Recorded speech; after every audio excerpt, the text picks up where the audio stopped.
I'm talking 2011. I think a lot of things have changed. Back then, right, Flipkart was still a very early stage company. So you can imagine the landscape. So getting talent was very, very difficult back in the day. Harder thing also was convincing them to come join us. People are not, willing to sort of convince their families or themselves convinced to go join early stage companies.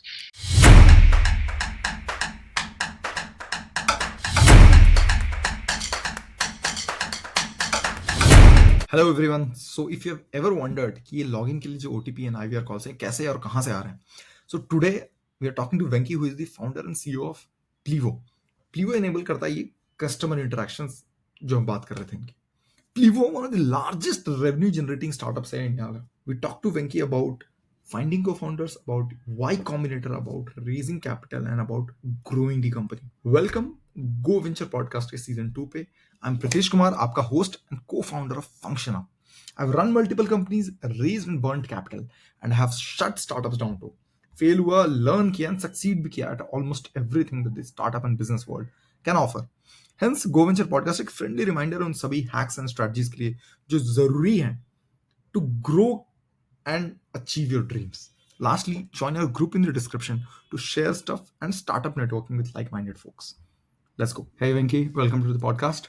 Hey Pritesh, good to be here. So Venky, startup ecosystem के बारे में बात करते हैं। आप उन startup ecosystem को ना commercial entertainment domain में भी बहुत success मिलना चालू हो गया, राइट? Shark Tank के बाद से households में भी लोगों को startup word समझ में आना चालू हो गया, राइट? But 2000 में जब आप when you were starting for the first time, तब इंडिया का startup या business ecosystem कैसा दिखता था? Sure. Yeah, I think so. So my first startup was actually before even 2000s. This was when I was 16, 17, and this was 1999, if I'm getting my timing or dates right. So this was pre-dot-com bust, right? Dot-com bust happened around that 2000, 2001 era. This was pre-2000 era. So it was like, I think people didn't know what startups were. So my first startup was essentially around, ironically, even in 1999 was VoIP calling. So what we used to do is we used to allow calls from Delhi to Mumbai using internet. And before the call was actually made, people had to sort of, listen to an ad or a couple of ads before the call actually connected. So that was an interesting model. I don't think, like I said, I don't think startups was a concept back in the day. I don't think, most people would understand what that was. There was a lot of, I think a lot of initial folks who would be doing a lot of this web development, web consulting, HTML, it was called CGI, Perl, PHP, sort of dev work, services work out of India. That was what India was popular back in the day, 1999, 2000. And I still remember, so I was in Delhi, and there were these cyber cafes where we didn't have internet access at home, so we would go to these cyber cafes and sit out of the cyber cafes and work out of that. So that was 2000 era, and that was my startup back in the day.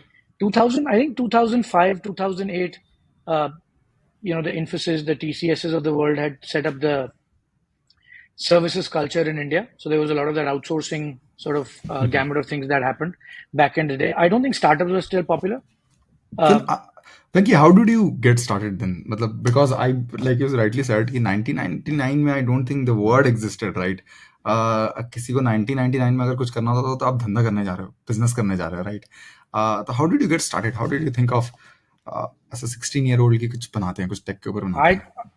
No, I just want to make money, honestly. Okay, so it started from that, me wanting to make money, and what I realized was, I don't know if you've ever used these, because I think we have a little bit of age difference, but essentially, there were these ICQ forums, ICQ messengers, and Yahoo Messenger, I think, existed for quite a while after that, but ICQ messengers and Yahoo Messengers. So as a part of lot of these Yahoo Messengers and ICQ messengers, and where I would interact with a lot of folks in the States, in the US, right? And because of that, what ended up happening is I would see how people would make money online, right? So that was, I think, the kick, which was, or the curiosity, if you want to sort of think of it from that perspective. I would see people making money online in the States, and they would talk about it in these forums. Yeah, it was just that. Like, how can I be sitting where I am and not worry about location being an issue and still be able to make money? I think it started with that, and I wanted to. I mean, I think a lot of my, uh, friends had like bikes and stuff, so I wanted to buy a bike. Back in the day, this bike was CBZ. CBZ was like Yeah, popular. yeah. So yeah, I just want to buy that and ride the bike, and which is why I wanted the money. Venky, I think what you mentioned was wanting to make money and B का startup ecosystem अगर हम देखेंगे तो बहुत different हो गया, right? People do want to make money, but eventually maybe, right? अभी what has happened is that businesses are not built in a way where businesses start to make money, right?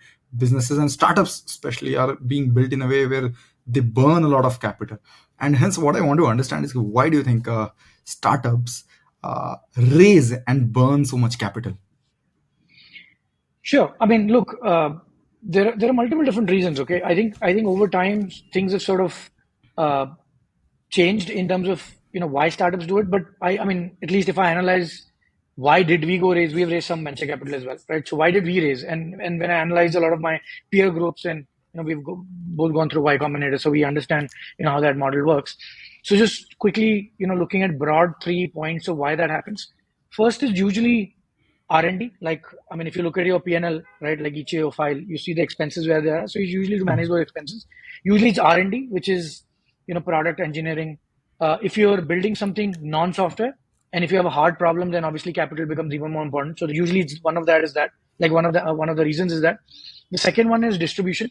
This is more applicable, I think, is to B2C companies. Mhm. Although I think even in SaaS now it's becoming harder and harder versus like 10 years, 11 years ago, right? Where I think distribution was, I wouldn't say simpler, but at least there wasn't so much competition, right? So I think the second region is usually that, and then I think you combine both of that and say, like, once you figured out your R&D, like you have a product market fit, and you have the feature set to what the customer wants, and then you have figured out your um, distribution, then usually it's a factor of like, how do I scale this, right? So people call it growth, people call it scale. Like there are multiple different reasons behind it. So usually it's that. There are also other reasons, but primarily I find it to be these three. And I think, yeah, liquidity, or cash in the bank, safety. There are a number of other things why people raise money, and then. But I think you specifically asked me about burn, so I think it's those three, the top three. I think we will discuss about growth, Venky, and I think it will be a very interesting discussion. Given कि Plivo का जो growth रहा है बहुत remarkable रहा है, and it has been one of the fastest growing SaaS companies out of India, and a बहुत remarkable story है. We'll discuss about it, right?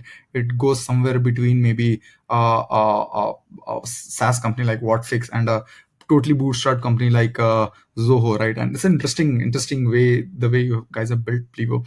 But I want to talk about fundraise right now. I want to talk about say the pros and cons of raising capital from a venture from a VC firm. What do you think would be the good and bad of it? Sure. Yeah, I think, and this maybe is useful to the listeners, especially either first time founders or folks who are wanting to start something up. I think this would be very interesting because I mean I'll just tell you the pros and cons of what we thought, when we started out versus how we think about it today. I think a lot has changed in our thought process, so I'll just share that perspective. And obviously, I think I'm giving you the founder perspective. A VC would have a very different perspective, right? So, and I think they would agree with, like, both sides would agree to most of this in terms of how we think about it, right? I mean, the obvious pro with a venture capital firm is the word capital, right? Because you're sort of raising money. So I think that's the biggest pro, if you ask me, in terms of what do VCs bring to the table. I think it's the capital, it's the money. It's really useful to a lot of first time founders, uh, or where the business model is very capital intensive, right? So obviously that's the biggest pro. I think the second one of why we raised VC capital uh, is this is how we thought about it back in 2011, getting into 2012, on what would be a pro for the VC capital money we raise is credibility. Like for us, we were a platform company, right? And a lot of businesses, for them to be able to build on top of us, they would want the platform to, or they would have wanted the platform to have credibility. And we were first time founders, right? We were not, second time, third time founder. We did not have our own pedigree in terms of having that credibility. So I think credibility is a great reason, and not just for customers, but also hiring, like for employees. When they see some VC has invested, in the company. They see specific brands around that. That creates a lot of credibility, right? So I think credibility is the number two pro.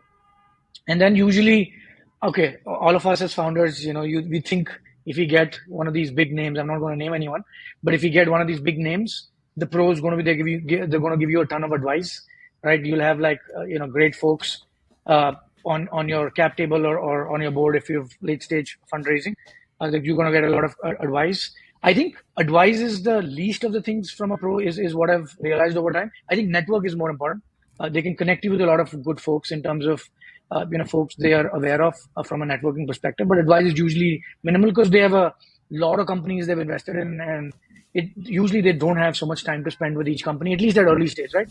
If you've in the late stage investment round, it's a different story, right? They may have more time to spend with you, but usually early stage is lesser. So those are the pros. On the cons, I would say, yeah, I mean, in return for capital raise, right? Like you're giving up your equity. So I don't think this is really a con. It's just a question of being aware that you are diluting capital, or rather, you're giving away equity. And if you're okay with that, that's totally fine. It's part of the equation where you take money in return for equity. So necessarily not a con, but something for everybody to be aware with.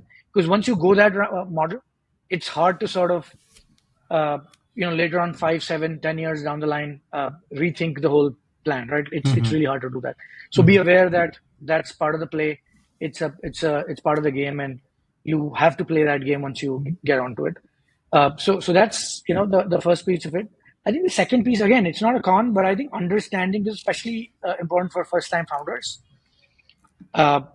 It's important to understand how the VC model works, right? So when you get money and you're a first time founder, you're all excited because you have a great logo on your fundraise round, and you have a great announcement coming on TechCrunch or somewhere else saying you've raised X million dollars of money. But understanding that VC's model is a specific model where they need to show return in the next 7 to 10 years, right? So for them, exit is really, really important. So I think making sure you understand that, right, and align with that. I think that's my third point as well. Like I think alignment is like super critical, right? So alignment both on the timeline, who are you getting on board? Do they understand your story, right? Like all of that stuff. I think that's like super critical. And alignment could be a con if it goes wrong, right? Especially when you raise money and when you start raising more and more money. We've seen so many of these stories, right? In the Silicon Valley where it's publicly spoken about now. But I think those are the three areas, not necessarily cons, but if they go wrong, that could backfire. So I think the founders need to be mindful of it. And then I think, just thinking about as a first time founder, if you're starting a company, a lot of VCs would look at how large the market is. They would typically ask you that question, how large the market is, how large do you think you can get? So just thinking about whether the company you want to run and how you want to run it, is that all even aligned with the VC model of the 3 points I just spoke about? I think while you were talking ना वेंकी मुझे एक चीज realise है कि एक ना unicorn का club pressure है which makes you think and do things differently had you not raised funds, right? When you raise funds, वो एक यूनिकॉर्न क्लब का प्रेशर बन जाता है, right? And most importantly, fundraise जो करती है ना कंपनीज जो करती है उन पे एक परपेचुअल प्रेशर होता है कि दोबारा से फंड रेज करना है, and Right. and मतलब time that it takes away from your business is a lot, right? And that pressure is also, and it makes you do things differently. Also आप बहुत सारे ऐसे decisions लेते हो जो शायद if you're not fundraising you would not have taken, right? I could give you an example. For example, when companies fundraise, they have to burn a lot, right, to show that hockey stick curve, right? Which ideally you would not have done maybe in that quarter, right? Maybe you would have done it in a different quarter, right? I think, but yes, like you said, external support capital has helped a lot of companies. I'm pretty sure. I think I was just reading there is one company that definitely comes to my mind. Usko there is Uber, right? Uber was 2010 की company शायद, I believe, and they have never made profits in their entire history. Uber has been loss making for the last 12-13 years. अब I think इस साल पहली बार शायद Uber might end up making profit. But yes, 32 billion का revenue करती है Uber. Capital and funding has helped some companies build a lot of value and build a lot of history also behind them. So ultimately upon individual founders and businesses to decide करने के लिए भाई हमारा business क्या जरूरत है. That's a good point, right? Look, I mean, not even the private companies, right? Like Amazon को देख लो आप, right? Like so even Amazon, like they went IPO public in 2000, I think Hmm. one ish, right? Hmm.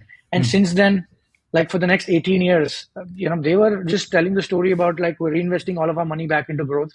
And look, I mean, it's worked out fine for them, but I think if they did not have Amazon Web Services, I think they'd be in trouble. Is what I would say, Yeah. right? Like I think a lot of their cash flow is coming from Amazon Web Services. So I'm not really sure uh, that model is for everyone. I think it works for a lot of companies. Like I think if Uber is able to turn this around, great. But there was a time when Uber almost died, right? So I think it's high risk. Yeah, it's like, I mean, if you sort of traded in the stock market, right? It's high risk, high reward sort of a situation, and that's the model. Like that's what I'm saying. That's the investment model where the risk is very high, but you want to run or chase that high reward. But a lot of times I don't think that's the only way to do business, right? Like you don't have to sort of chase that high risk, high reward model. You can still build it sustainably. Like for us, for example, right? We've been in business for 13 years now. For us, chasing a high risk model is too risky for us, right? Like so, we don't want to do growth at all costs because what if we burn and crash and the 20, 12, 13 years of time frame we've invested in the company, then it's like all gone, right? So for us, like I mean it's like what Warren Buffett would say, right? The number one rule in stock market investing, not trading, is don't lose your capital. So for us, that's what it is. We've created value and equity in the company, and for us we want to make sure we don't lose that first, right? Even if it means the growth is not significantly, or it doesn't come at significantly uh, crazy paces, like what you said, right? Like just invest and multiply whatever cost. Yep, yep, yep. I think going back in time में कि थोड़ा पीछे चलते हैं time में and I remember कि जब हम लास्ट टाइम डिस्कशन कर रहे थे यू वर सेइंग कि 2008 में you were in the US and you were working for a company and तब you saw and I believe you're very young back then but still you had 2 3 startups that you had done in the past उसके पहले भी right but then you saw an ad for with people looking for a co-founder. Someone was looking for a co-founder, right? ये problem statement तब भी है especially and अभी भी है तब भी थी and अभी भी है especially people looking for tech co-founders, right? क्या हुआ था तब? What were you thinking when you saw the ad looking for a co-founder way back in 2008 in the US? Yeah, let me give you some context on what exactly happened, right? So I was with a US based company, US startup. I mean, they weren't called startup back then, but they raised a lot of venture capital. They were based in the Bay Area, just besides Mountain View. When Google was still building out their campuses, like it was not like today, right? It was still under a lot of construction going on. So I was in the Bay Area back in 2008, and yeah, I mean, I was there for a period of 3 4 months, 3 4 months, and then in that time frame it was weird, right? Like I've never seen something like this. Where I was like, we got some newspapers at the office, and like you go to the lobby, you start like I was just reading these newspapers, and people had put ads to like co-founder wanted, and that amazed me. Like usually, coming from an Indian upbringing, usually you see people putting ads for jobs, right? Like even for like getting married, right? Or yeah, or it's like companies putting ads for their product, right? I have never seen an ad in my lifetime or back in the day for somebody saying like co-founder wanted, and I thought that was like insane, and that got me curious about that culture in there, and obviously I'd seen a lot of that in the company I was working with as well, although it was limited time, but I'd seen some of that as well, and I think it was like quite exciting to me in terms of what happened in that entire 3 months time frame. So yeah, I mean, I felt, I mean, obviously, I didn't go join any startup from that co-founder ad per se, but I think that led to sort of getting that itch back to then I quit my job, came back, and then I started my fast food outlet, right, which was actually a momo shop in Ahmedabad. So that was an interesting journey. I mean, that is what got me or got my itch back in terms of like what I needed to do. But that's an interesting aspect of this was back in 2008, like you said, right? Just before the crash happened. What's up, guys? Pritesh here. I hope you're enjoying the podcast so far. I want to take a moment to just personally ask you for your help. If you're enjoying the podcast, would you be willing to share it to someone who you think would love it too? Maybe a friend, a family member, or social media, or even in a conversation with someone you can mention. You know, the recommendation means the world to us. And because of people like you that we are able to produce this podcast on a weekly basis. So thank you so much for your support so far. And I would love if you could help us reach more people who would love and benefit from it. Really appreciate it. And now back to what we do best. Hmm. I think ads like these co-founder wanted uh, that problem statement, frankly speaking, still exists. I think मेरे को याद आ रहा है, I was reading this Dropbox story somewhere. Dropbox story. Dropbox is another Y Combinator company, right? Yep. The Dropbox founder Drew Houston, he was earlier building a test prep company, SAT test के लिए बना रहे थे वो company एक, and so he used the product that he had built to interview SAT test के लिए जो product बना था, he used it to interview and analyze people for co-founder roles for his next startup, and and which was Dropbox, right? And eventually, after a very long period of using that tool for analyzing people for his co-founder, he failed. He failed. He was not able to find someone, right? And then what happened is that, luckily, in the process, he made his co-founder Arash, who eventually became co-founder for Dropbox, I believe. So I think that problem, way back in 2008-9 जो था, वो अभी भी चला आ रहा है. Indian context में थोड़ा सा कम है because typically you know a lot of people, you're friends with a lot of people from college. Sometimes those relationships sustain. You're friends with people with your colleagues at work, right? But US में अभी भी बहुत बड़ा problem चला आ रहा है. But I think uh, I want to come back to Plivo. I want to understand what has been your most memorable experience building Plivo so far. Sure. I think most is hard to pick, right? Because we've been doing this for 13 Hmm. years, so I have a few of them. I don't think I could pick one of them and say most memorable as such, but yeah, essentially, I mean, I think this is applicable to every startup, right? The first one is like, your first customers, first five customers. So yeah, that I think was obviously memorable because, initially when you start building out, you almost are questioning yourself, is this going to work? Who's going to pay for it? Like, does the, have you built what is required and all of that? So I think getting our first five customers obviously was memorable. And how did you get your first customer? That would be an interesting story. Yeah, yeah. So, I mean, we actually were an open source platform before, or an Mhm. open source product before. Project is the right word, Mhm. maybe. Open source project before. And so we were speaking at a conference in Chicago for that open source conference where we were presenting on how you use the framework and create a quick sample demo and so on. That's what we were doing on stage. After the demo was done, we walked down. There's somebody in the audience who came up to us and said, "Look, this was pretty cool. It's an open source project. I Can you put this on the cloud? And if you do that for me, I'll be a paying customer." And we were like, uh, you know why would you say you want to pay us and not do this yourself? And he was sort of explaining to us that he's already using some other product. It doesn't solve for what we had in the open source product, but he also did not want to manage things on the cloud because it needed expertise or like technology expertise on infrastructure, DevOps, so on and so forth, right? Like now what we call DevOps back in the day was, basically everything was engineering. But yeah, I mean, and we were like, yeah, actually we were not sure whether he would pay, and but then we said like, what do you want us to do? And he gave us two features that we needed to build, which we thought would take us like 2-3 weeks, and put this on the cloud. So we said, all in all, like it's a month's work. Why don't we just do it, and we'll see how it goes. And we were actually not thinking he would pay, but yeah, he became our first paying customer, and it was game on. Got it. Got it. Mhm. And I believe you Michael is your other co-founder, right? Yeah, Is yeah. a French national. How did you meet Mike?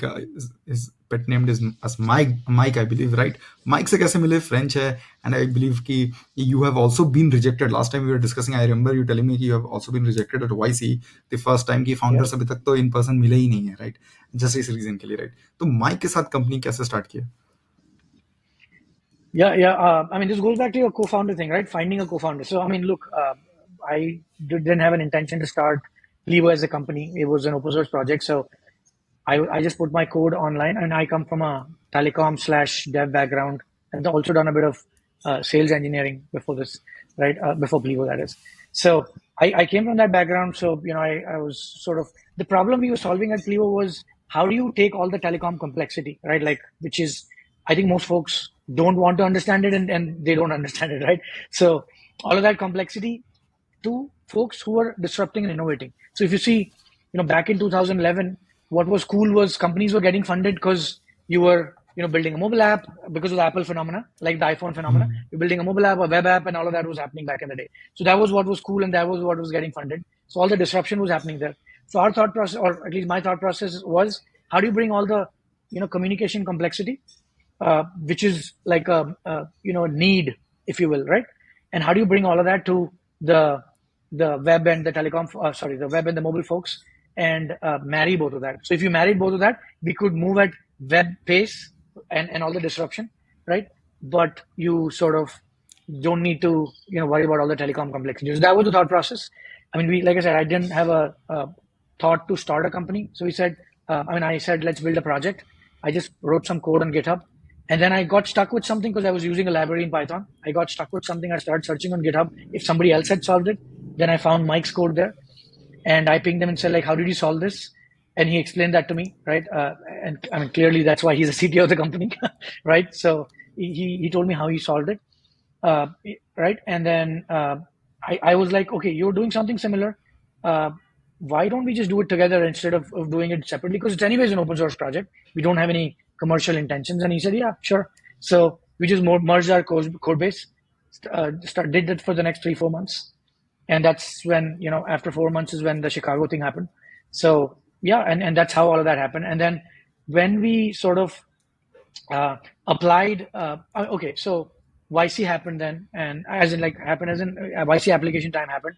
I applied, and actually it was not like we never met. We met once, right, Mm-hmm. before YC, and that was not enough. Like that's what PG told us, Paul Graham told us. Like that was not enough for us as a founder. In fact, like we had worked together for almost 7 8 months before YC, right? During open source and after that and all of that. But we had just met once, and we mentioned that in the application, and we got rejected because of that. But that's how we met, right? I reached out to him on GitHub, and we started working together for 5 6 7 months, and post that 2 months later, we applied to YC, and we got rejected. And so I specifically reached out to Paul Graham, and yeah, back in the day, it was pretty much Paul Graham hands on, right? YC was not what it was today, or it is today. So yeah, I mean, he basically responded back and said, look, you guys have met only once. For us, founder chemistry is super important, right? Like you spoke about meeting Mm-hmm. your co-founder, and it's still a big thing. So he basically said we prefer two co-founders than one founder, and then we also need the founders to have a lot of history, like went to school together, worked on other hobby projects and so on and so forth. We did not have that background, so yeah, he just said like we don't think we can take you in right now. I think Venky, I think जब you guys went into Y Combinator ना तो YC के भी early days थे वो, right? I think 2012 YC is what 2005 company 2005 start हुई थी. I believe YC को start हुए ही बहुत कम साल हुए थे. Paul Yeah. Graham started it in, yeah, I think if I correctly remember 2005. YC का first major success Airbnb, Dropbox, Stripe, ये major successes थे first. That got YC the fame. Probably these were not companies that were big enough back then, right? तो उसके पहले Yeah. YC had companies, though it had companies, Twitch, Reddit, ये सब हुए थे, I think. Uh, Michael Siebel, Twitch के is running the YC itself himself now. Uh, it's come full circle. But when you started applying for YC तब शायद ही कोई बहुत बड़ी कंपनी हुई थी वाईसी से निकली हुई. So what were reasons to apply for YC? Basically 2011-12 में वाईसी का स्ट्रक्चर, वैल्यू, इंपॉर्टेंस क्या था एक सैस कंपनी के लिए, for example? So this goes back to my 2008 trip in the Bay Area, right? So I'd seen that co-founder ad, and then I had, been to. I mean, they didn't have a formal office like how they have right now, but I'd heard, that this is where initial startups are founded, and I'd heard the Facebook story of how, I mean, we've seen the movie now, but how Zuckerberg sort of had that house, the hacker house is what they call it now, right? In Palo Alto. We'd heard of all of those stories, and basis that, like I'd started researching online, and I had seen Paul Graham writing his essays, right? So that's when all of this started out, where he would write essays, and he would, back in the day, talk about like how he thought about founders, and what uh, is required to start thinking from that mindset and mentality. So I think it was just purely that, sort of being connected in. I still remember, like after my uh, 2008 stint, I was with Huawei for a couple of years, and even when I was travel like internationally in China and Brazil, I would read his essays, and that would remind me of saying, look, you are in the corporate world right now, but like you belong somewhere else, right? So that would remind you, more often than not. So I think it was mostly that, and then reality kicked in, like one fine day, and then I quit my job and started this open source project after Huawei. And when I did that, it was obvious to see. I mean, I don't think I thought we would have a chance to get into IC. I thought it was just completely a long shot. Because think about it, right? Two founders who have met once, from different countries. We have no background into doing like formal software startups. Like everything else was, I wouldn't call them startups, right? They were like much lower scale in terms of what I had done before. I'd done three before, but they were very early stage, and it was not like this. So yeah, I mean, I don't think we thought anything would work out, but it was just a long shot to see what happens, and we just applied. But it was just purely, from that sort of inclination and reading a lot of the Paul Graham articles and essays. Got it. And then sort of Plivo took off. And I believe you started as an open source, like you mentioned, and slowly Plivo transitioned into a cloud based platform. Can you tell us the story behind that? Because open source, I think why that becomes very relevant is open source is making a comeback right now, right? Yeah, As yeah. we talked about distribution becoming more and more difficult in B2B businesses, in SaaS companies, right? Open source is now being portrayed as a brilliant distribution strategy, right? I'm pretty sure it was back then as well, but it's way more dominant today as a strategy. So what made you say transition from an open source platform or open source code base, let's say, to cloud service? Sure. Yeah. So, I mean, that's an interesting question. Honestly, we did not intend to transition. We thought we'll have open source and then we'll figure out how to make money and some have a different business model. But like I said, our first customer said put in the cloud and we'll be paying customers. So that's how we got started out, right? Like back then. So that was our initial beginning. But what we realized over time, I mean, I'll just quickly explain, how we make money on the cloud today, right? And then I think you'll see like why our cloud model makes more sense for us than open source. So let's say when you install, one of these apps like a WhatsApp or what have you, you get an OTP notification to verify your phone, right? Or you order something from one of these delivery apps like a Zomato, right? You get notified either via an SMS or, sometimes you get these marketing campaigns running on you on WhatsApp, or when you're calling somebody, like a service, once you've bought something and you're talking to the contact center. So all of these use cases behind the scene are powered by us for the communication channel, so the telephony channel, right?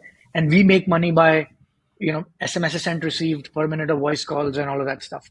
So for us to be able to sort of reliably provide this service, there are three layers in our business. There is software layer, which was open source, right? Which is what actually simplified all of the telecom complexity into just web code, right? So any web developer could use it. That's what we have on the cloud today, which is the API layer. The second layer is our the telecom layer, right? Which is the actual SMS, the actual voice call. It needs to be going through some, legally uh, approved telecom carrier in each country, right? So that's a big piece of it. And third, obviously, making sure your software and telecom is like distributed across the globe, with on the servers and on the cloud. Like back in 2011, Amazon was still like, remember those days? AWS was still like in its infancy. AWS was not what it is today, right? So we actually were not on AWS in our initial days. Like we actually were on a different hosting provider called Rackspace, and we had built out our own cloud layer to scale this. So we had to solve these three problems for the customer to see value, right? Customer would not see value in only one layer. And if you think about it now, like if you just did open source, the customer would have to do the other two, right? Which is why for us open source was hard, and we solved for all of these three problems, and the cloud became easy from a billing perspective. We still kept open source alive for the next, I think, 12 to 15 months, but essentially we figured out, I think it was much more seamless for the customers to just use our cloud offering, yeah, right, and then just pay us for a consumption model, a usage based consumption model. So we just did that and we scaled from there. Got it. And as you started to scale, you built teams across US and India, right? But Mike is French, right? He comes from France. Your other co-founder, and Plivo की mostly team US में based है या India में based है. That's what you guys decided. एक conscious decision था कि I believe कि यूरोप में टीम नहीं बनानी है. कभी फ्रांस में टीम बनाने के लिए नहीं सोचा. What happened? क्यों? Yeah, so just to give you context, हमारी teams India में is all of our R&D product, right? Engineering, everything's in India, and then the GTM, go to market teams for US is in US, right? So sales, customer success, US support, all of that happens from there. Marketing, right? All of that happens from there. Uh, so yes, back in 2011 or not 11, 2012, we were actually debating whether we want to, hire in India or in France. Like US was sort of not a question mark, like it was a question mark from a product perspective, like R&D perspective. But we were thinking France versus India. In fact, we thought actually deeply thought about France because not just because why Mike being from France, but also there is like amazing A plus player telecom Mhm. talent in France, right? So a great set of folks who are very good at like video and telecom and Python, and so there are like very good talent there. In fact, Mike was also one of them, right? So it was very good talent there. So we actually debated that a lot. We almost hired somebody there. We actually interviewed a few folks there. We almost hired somebody there before India, and what we realized is the labor laws were very complicated, right?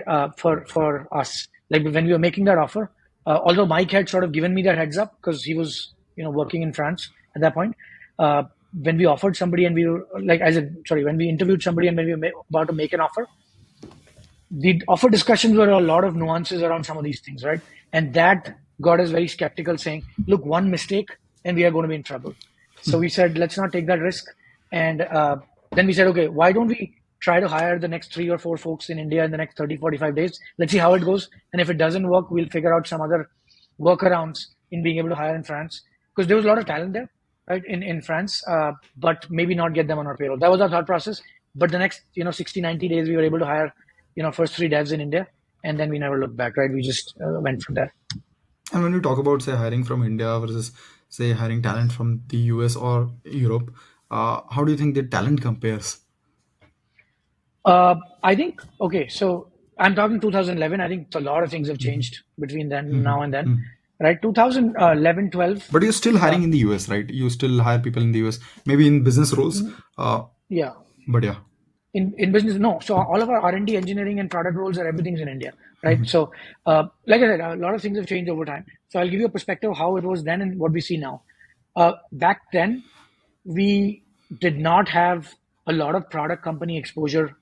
Like the engineering folks did not, or devs did not have a lot of product company exposure in 2011, 12, right? It was usually companies that were doing services companies or companies that were MNCs, right? Like the Adobes of the world or the Microsofts of the world or the Googles of the world, with them having an office in India.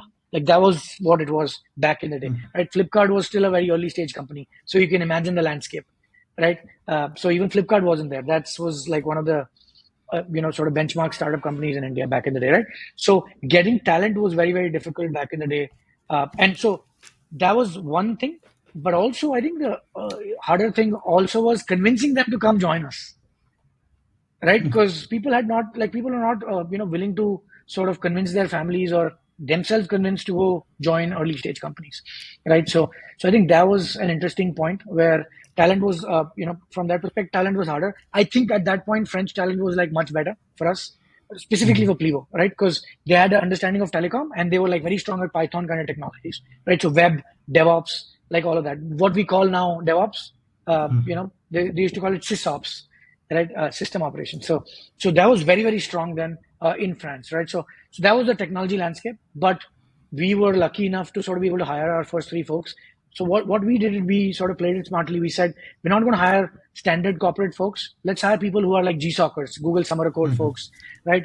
Let's hire those kind of folks who have some ambition in them to like work on these early stage products, projects, right? So we hired 3 of those folks, and yeah, I mean we just got started. But I think in the next 5 7 years the landscape completely changed, where VC funding came in. There are a lot of startups. I think now we're seeing the government talk about startups and unicorns, right? I mean, I think the game is very, very different right now. I think you have like top notch A plus talent in India now, right?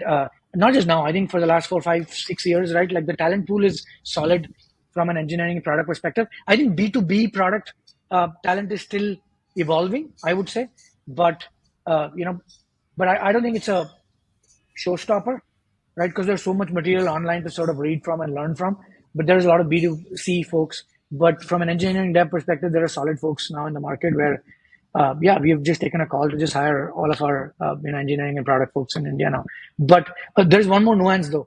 Uh, Although we didn't consider this, but I think when we started out, our cost structure was very, very lean back in the day, right? In 2011, because I think the cost structure for hiring tech folks was very different.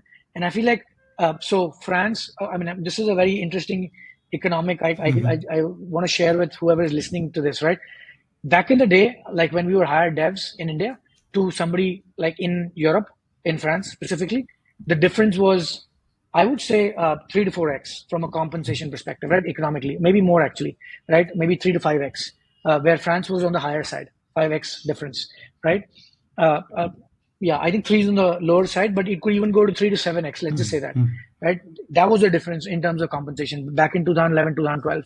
And today, I mean, you'll be amazed that if I give you these numbers today. Today, I think India is almost at parity, right? Like I think in some cases we see France to be lesser than India from a compensation perspective, and it's like that's how the graph has changed, right? So either India's zero point 0.8, like the range is between zero point 0.8, like India being zero point 0.8 of France, to 1.5x of France salaries, right? So that's the gap. I mean, I would even say in some hires, like specific hires, you are sort of matching tier two cities and states, even in the US now, like Indian salaries, right? Tier two, not even tier two, tier three maybe, right? You're matching those salaries there. So I think India has like come way up, and I think that graph is only going to go up as the Indian GDP grows more and more.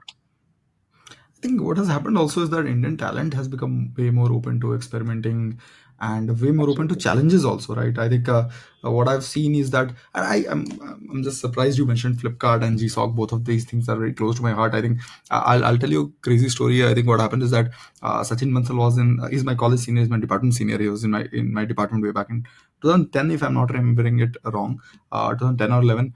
I was giving a talk around startup ecosystem, and like you rightly mentioned, it was a very small company. It wasn't a large company.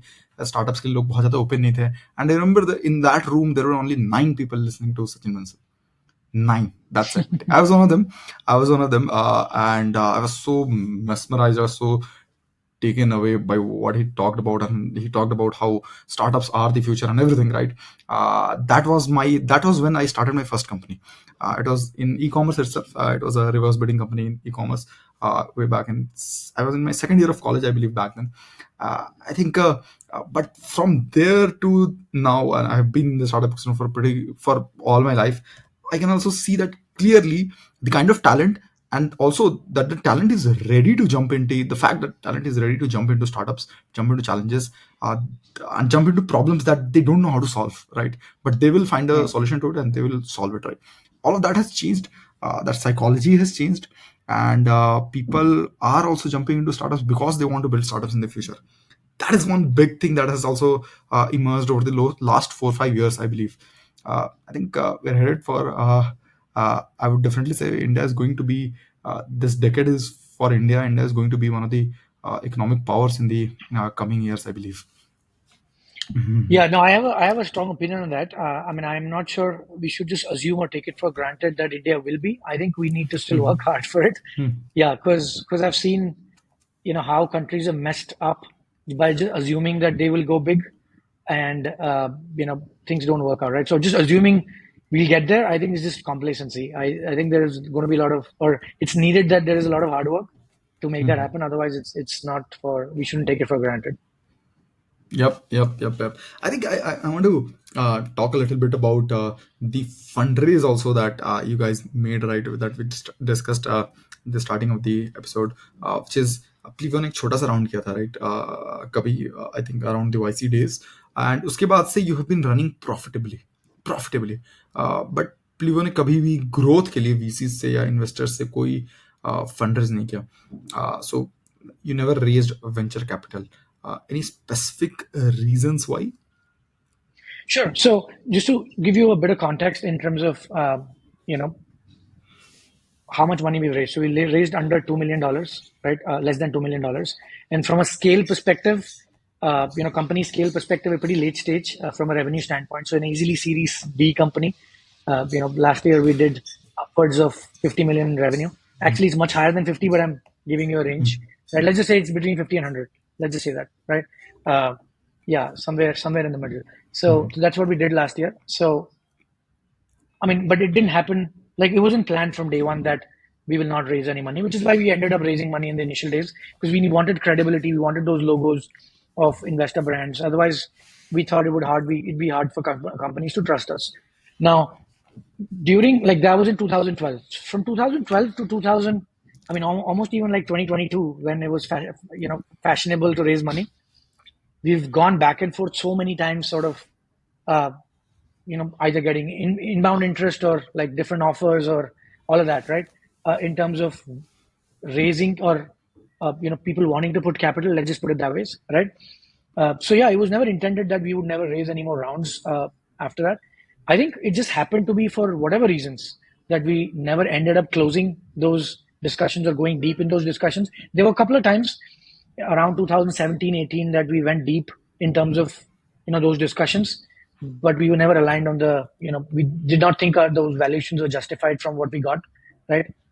So yeah, we just said no, and I think in hindsight it was a great decision. And I think just recently 2022, right? Like I said, it was fashionable. All my peers were raising money. Mhm. uh, we thought we should raise money too, and it was tempting. But I mean, having seen those sine waves of like when 2021 2022, it's like a sine wave on the high when everybody's just running on that high, right? And you see these public company CEOs, their stocks up 10 20x, and then suddenly you see such a low from a public company standpoint. And me and Mike actually had a long discussion around this, and we've made up our mind. We don't want to raise money. Like we say, no funding, no IPO, right? We don't want to do that because look, I mean, at the end of the day, I don't think we want to be running a company when in the high you're chasing only one thing, which is growth, and on the low, then you are like sort of letting go of people and figuring out how do you sort of just make it work beyond that time, right? So I don't think we are the right people or the right sort of leaders to run that kind of company. Like we don't get excited, and I don't think we can get out of bed with that mindset. So we have made up our mind that we sort of don't want to raise money anymore. Like we are very clear on that. If you enjoyed this, it would mean a lot to me if you subscribe and share your thoughts, reviews, and the guests you want. Join our group in the description. And दोबारा मिलते हैं next discussion में.